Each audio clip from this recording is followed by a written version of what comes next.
Hey, are you a map game enjoyer? I know you're a map game enjoyer. Don't lie to me.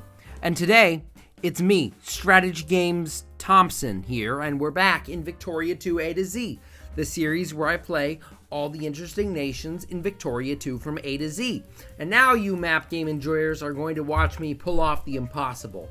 We are going to destroy the British and form India as the tiny little nation of the Mughal Empire. Okay, the Mughal Empire. Once we were giant. We stretched across all this land, and we were beautiful. But now we have been humbled. And the main reason we've been humbled is not 100 years of decline and some poor decisions. No, it's the British. We're going to blame the British for all of our problems. Specifically, the East India Company, who is making money while hurting the native population. We got to kick them out, and we will kick them out, I assure you. First, though, we have to deal with our internal problems. Mostly, nobody can read. We can't really do research. A little bit sad at the moment. All right, so here's what's up. We're going to fix the country. We're going to give literacy to the people and research points to the people. We will make a conglomerate with these other states, and then we will do the dirty deed against the East India Company and gain our independence and end the evil colonizers. This is like the 30th game of Victoria 2 A to Z where my main enemy will be the British Empire. It's just because they're so annoying. They have their little grubby hands in everything, and they will not let go, even though we deserve our independence. We will not be slaves to the British boatmen. So the strategic thing to do when you need literacy points is to get your intellectuals up to like 4%, because that somehow increases the amount of literacy you get. It's a pretty good tactic you can use, so you make it so you're not totally illiterate the entire game. And sad. Yes, Colombia has released Panama already. It is 1847. Why am I commentating on this? Because absolutely nothing at all has changed. And I'm just sad and lonely, and I've been recording for so long and nothing has happened. I'm unironically reading the newspaper. I cannot believe it. This is my life now. Time for foreign universities reform, and that also allows us to do this decision where we change national value away from tradition. It is India, so productivity and order are very good. So we'll go with productivity just so we can get the sweet industrial stuff. Now we are making oodles and oodles and oodles of research points, and we should be able to westernize rather quickly. Okay, so it's time for me to do something. Basically, all of the Indian miners are invading into Afghanistan. So now I have my opportunity to do what I want to do, which is declare a jihad against the British, which gives us our independence. So basically, that gave us a bunch more troops that we can mobilize. We're also at war with the British. We're kind of allied with the British as well against Afghanistan, so we can walk into their territory and siege them down. But I don't think they can walk into my territory and siege me down. So I really think we're in a good position to rack up some war score and then white peace the British. All right, I'm waiting for a white peace, please, Britain. I would really appreciate it. You see that you're losing, yes? Well, it only took sieging down half of their country, but the UK is willing to let me go. Status quo with the UK is my ultimate achievement. We are now completely independent. We can create a state which will let me get more industry. We can put these people back in the fields and factories. We are going to become a great and prosperous state with no problems ever. That is the Mughal Empire's quest. How do we not, in our entire country, produce any cotton? I really need cotton, and I don't make it, and it's infuriating me. So basically, I'm being held back severely here. I can build a ton more brigades, but I can't actually do that because I need to buy canned food. Problem with canned food is, even if I unautomate it and confirm the trade, I can't buy it anywhere. There's no sellers of canned food. So unfortunately, that means I will never be able to build any of my military. I'll never be able to fight the British, and everything will just be horrible forever. I've even tried to produce canned food, but I need fish, and there is no fish within my country. So then I tried to buy fish here. Where's fish? It is here, but apparently I can't buy fish either for whatever reason. I'm just very upset all around with the current state of my country. So there is some urgency here because the British are looking to spear me. If they do that, that means my run is over because I can't declare war on them for my cores back. So we're going to mobilize up, and then we're going to go after the British for my cores back. And that's just going to be how it is. We might lose. It's going to be a very difficult war. We're going to take the British out. Here we go. Let's get the job done. Okay, so we lost this war. I don't know what I did wrong. To be completely honest, the setup for this was absolutely perfect. We won pretty much everything we needed to win. We gained our independence from the British. The only problem was, for whatever reason, we just couldn't get any fish. And I don't even know if there's that much fish within India at all. I mean, I don't even see any fish RGOs. There's one little tiny one right here. But overall, it's just kind of rough, bad, annoying that we were unable to do anything because of the fish. Does that mean the Mughal Empire is unplayable? Unwinnable? I don't know. Maybe? I'm gonna give it one more try and we'll see how it goes. Okay, here I've loaded up the game in HPM. I'm gonna hope that HPM does not have the same flaw where we are completely unable to do anything because we can't buy fish. If it's not a thing that can be solved in GFM, I don't know what I'm gonna do. I'm just gonna be sad. Okay, we've westernized again. The problem this time is the frickin' British have a ridiculous amount of troops within India. So I'm gonna have to wait until they're at war with somebody. We'll do the glitch so we don't get the allies of the British within the war. But really, this is kind of a bit scary. Oh, so it's given us the option to request my territories back from the British. That's a pretty sweet deal. If they agreed, they accepted.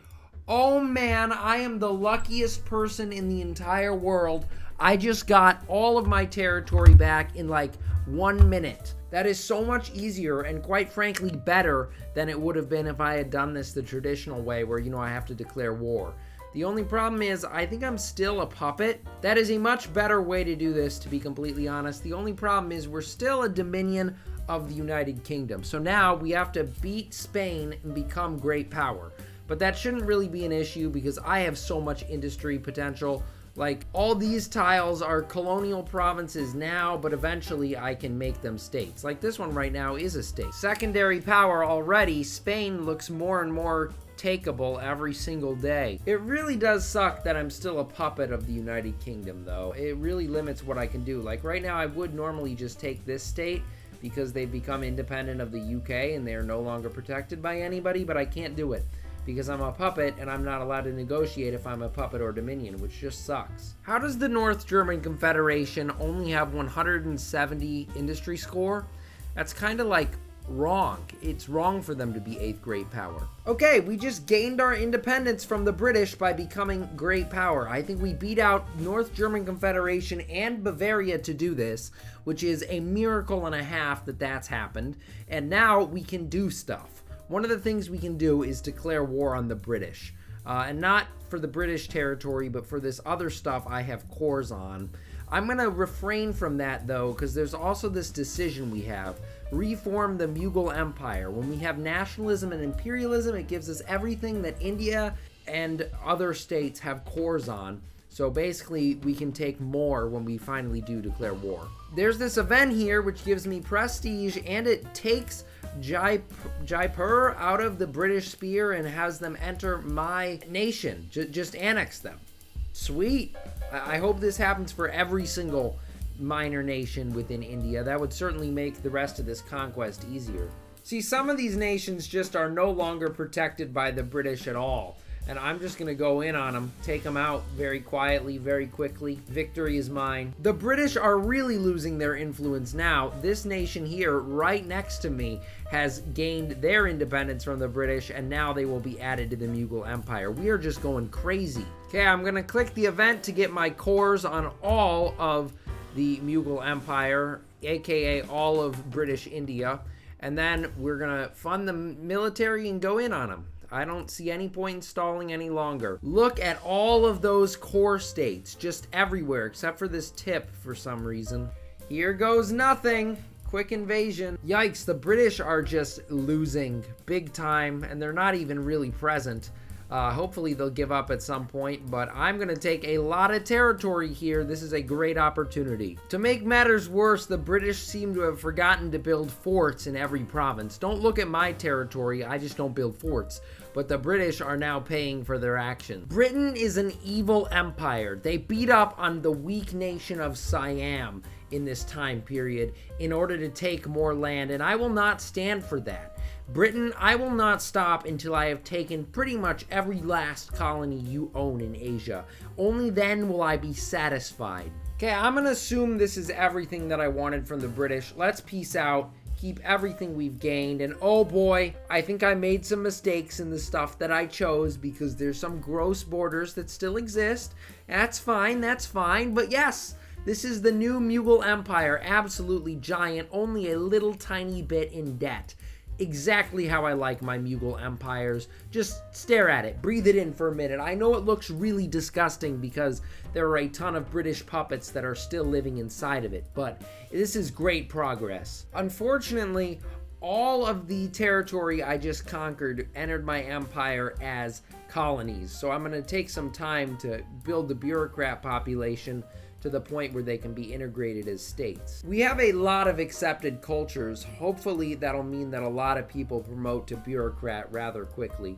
Now, hopefully more of these states start defecting to me. I'm gonna improve the speed at which this happens by spearing them after my truce expires with them.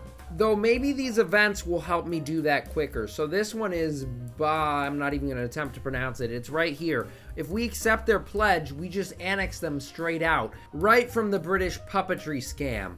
And that is a very good way to do this. So eventually everybody should turn themselves over to me, one by one. There are 34 million people that live in this country, and only 34 of them are capitalists. That is just sad and does not lead to a healthy free market economy.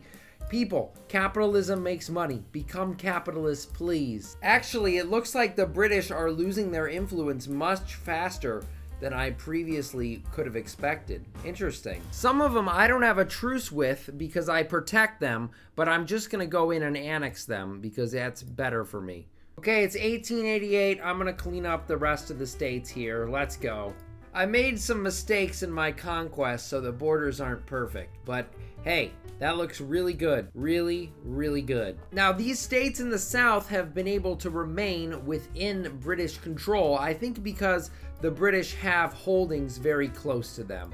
That's something that I'm gonna have to put an end to. Time for more military action within southern India. I'm gonna invade Burma again to get the rest of the war score. Here goes nothing against the UK. How did Ireland get their independence before the 1900s started? And why would Ireland ever send troops to fight an enemy of the British? What kind of a world is this? Okay, we got the remainder of our cores back from the British, except what the heck happened here? No, I didn't get a piece. Somehow I got this random piece of Siam, but I failed to get a territory within my own country. Baloney. Uncle Sam keeps coming in my country and yoinking my pops. Where are they all going?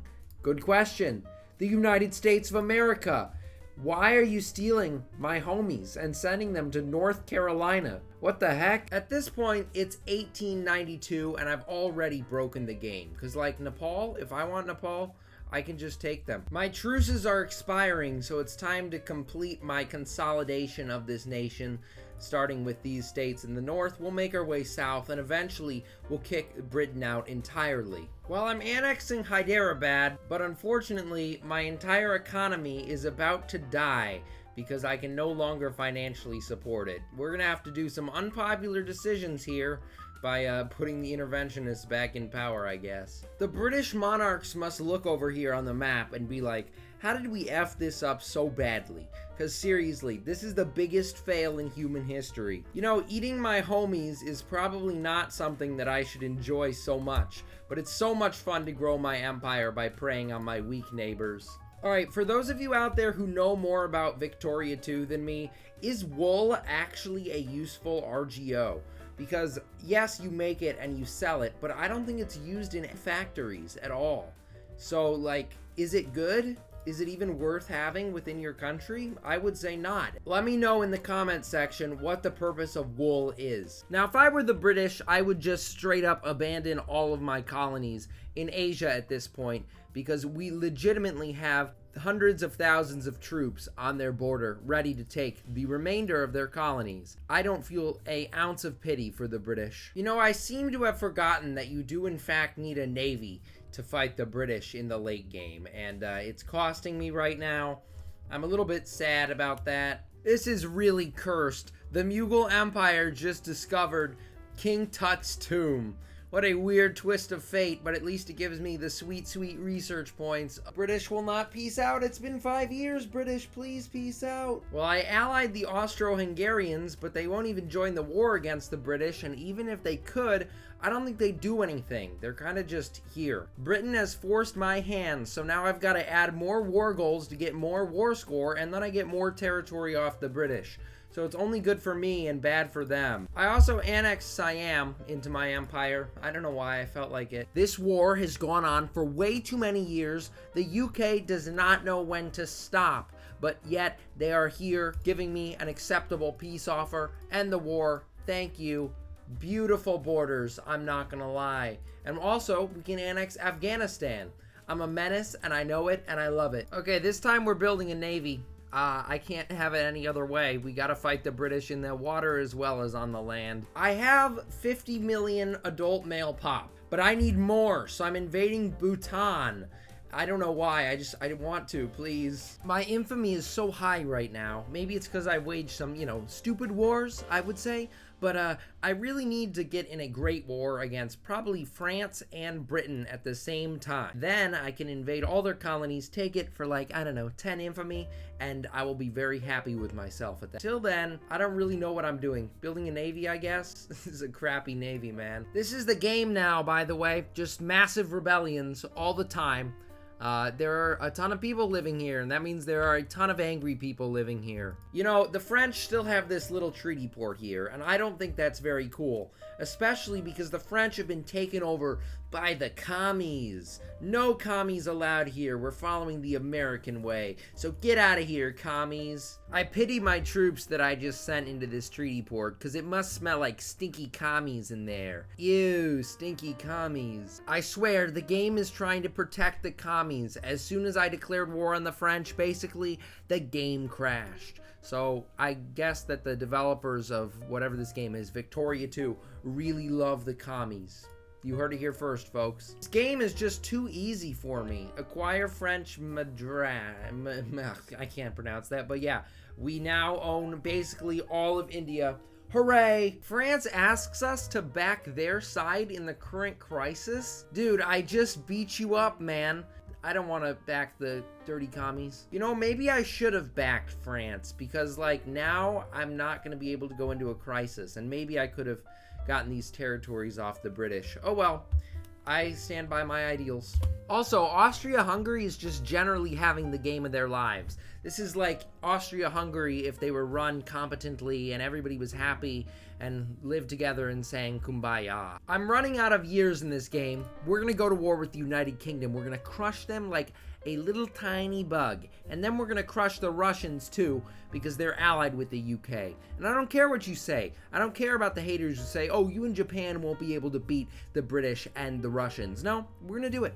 And I'm gonna make everybody surprised. I knew the Russians sucked at fighting in Afghanistan. I did not expect them to be this good, to be completely honest. They've won some serious battles. I'm upset. I can't believe it. I'm never gonna be able to get the jingoism needed to end this war in a more favorable way, so I'm only gonna get one more colony off the British. How disappointing. I'm allied with 4 great powers right now. How does that happen? In the entire Victoria 2 A to Z series, this has not happened before. It's wild. It's always interesting to look at the culture map mode in this part of the world, just because I don't know very much about the different cultures within India. But there are so many that are combined into the Mughal Empire, and I think that's cool. This is very funny, and a classic. I haven't seen this in a long time of playing Victoria 2. Tatarstan at 20k? No. I don't think the UK is good right now, guys. They were sieged down by militant socialists, and they are now the British Commonwealth. Oh, that flag is cursed. Ah, yes. The Russians were just dismantled, and now we have the abomination that is the Dutch Near East, where Turkestan is a dominion of the Netherlands? That's whack, man. How does that happen? All right, I've gone to war with the British again for more colonies. This time, I don't even think the Russians will be able to mess with me because they can't get down here. I also called in Japan. They should be able to help me out against the much weaker Russia. Russia is making me miss the swastika removal submod for GFM right now because that is a very large swastika that I'm covering up when I'm editing the video. Russia must be having a very bad time to convert to that ideology. I swear, my lack of jingoism is literally going to rob me of good borders. It wouldn't even go over 5% this time. So that's what we got off the British. We did not get Singapore like I wanted. This is gonna probably default to Burma, who I can just declare war on separately. I think Tibet is also independent, but they are allied with China. Tibet did not deserve to get annexed, but I did it anyway. I think Karen has asked me for the manager too many times, so I'm declaring war on Karen to establish a protectorate. Why this piece of land is named Karen, I will never know. The British really stated Southern Malaya, so I couldn't take it with my place in the sun, Cassius Belli. And now, at the end of the game, when I'm not going to be able to win this war, I can add a war goal. People! The whole time I wanted to add war goals when I had the infamy and I had the time to execute them. And now at the last minute, you're like, actually, you were right the whole time. Oh my goodness, this is so annoying. Okay, everybody, the British will not accept my offers for peace, so this is as far as we're gonna be able to take it. Thank you all for watching me play the Mughal Empire within Victoria 2. It was a lot of fun. Crazy nation, crazy big industrial potential if we actually had a couple more years to play it. I think this is a great nation, lots of fun. Pretty much only possible in HPM for whatever reason. In GFM, things just weren't going my way. The world looks like this. It's a total disaster. And thank you all for watching. And I'll see you all in the next video where we will be playing, I don't really know, but it'll be a surprise. See you all then. Bye.